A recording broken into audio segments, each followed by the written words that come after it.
In the middle of a desert that gets almost no rain, there was once a city of tens of thousands of people.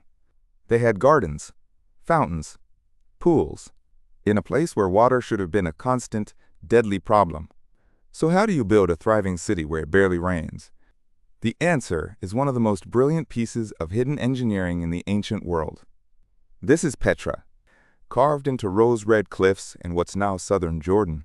Petra was the capital of the Nabataeans, desert traders who grew fabulously wealthy. Their city sat at the crossroads of the incense and spice trade.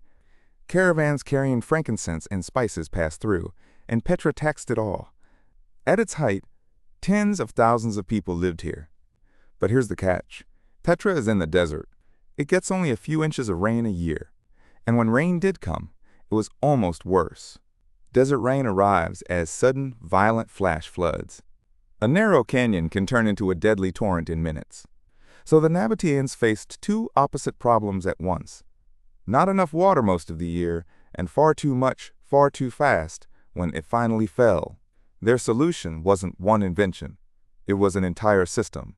The only way into Petra is through the sea. A narrow canyon over 1 kilometer long, with walls hundreds of feet high. It's stunning. It's also a perfect funnel for a flash flood. So the Nabataeans built a dam at its entrance and cut a tunnel through solid rock to send floodwater around the city instead. Floods that should have killed people were quietly redirected away. We know it worked, because when the ancient system later failed, modern floods turned deadly again. Diverting floods solved one problem. They still needed water to drink. So they tapped distant springs, miles away, and carried that water all the way into the city by gravity alone. Channels were carved along the canyon walls, and the water ran through long networks of ceramic pipes, mile after mile, drop by careful drop. And this is where it goes from impressive to genius. Run water too fast down a steep pipe, and it surges, hammers, and bursts. Too slow, and sediment settles and clogs everything. So the Nabataeans engineered the exact slope of the pipes to keep the water flowing at just the right speed the whole way. They built settling basins to drop out sand and grit. Modern engineers who studied it found the design is genuinely sophisticated. This is real hydraulic engineering, 2,000 years ago, in a desert. What they couldn't use right away, they stored. Across the region, they carved hundreds of cisterns and reservoirs into the rock, catching and saving every flood, every rainfall, every spring, enough to carry the whole city through the long, dry season. And they didn't just survive, they showed off. Petra had pools, fountains, and lush gardens in the middle of a desert. Water wasn't just survival here, it was a display of power. The Nabataeans had started out as nomads who knew the desert intimately. They knew how to find and hide water better than anyone. Ancient writers say they deliberately concealed their water sources from enemies. An army could march on Petra and simply die of thirst in the sand. Their mastery of water was both a lifeline and a weapon.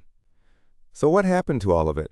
In 106 AD, Rome annexed the Nabataean kingdom. Trade routes shifted, and Petra's wealth slowly drained away. Then, powerful earthquakes struck, wrecking buildings and the water system itself. Without the wealth and people to maintain it, the system fell apart. The pipes silted up, the cisterns cracked, and the desert took the city back. Petra was abandoned, and the wider world simply forgot it existed. For centuries, it was known mostly to local Bedouin, hidden away in the mountains, until a European traveler rediscovered it for the outside world in 1812. And that's what makes Petra a different kind of lost. There was no secret recipe, no single hidden ingredient. What was lost here was a whole system and the people who knew how to run it. When a civilization fades, it doesn't just take its monuments, it takes its know-how. Petra still stands, carved in stone, but the genius that made it livable nearly vanished with it. 2,000 years ago, in a desert with almost no water, people built an oasis by sheer engineering.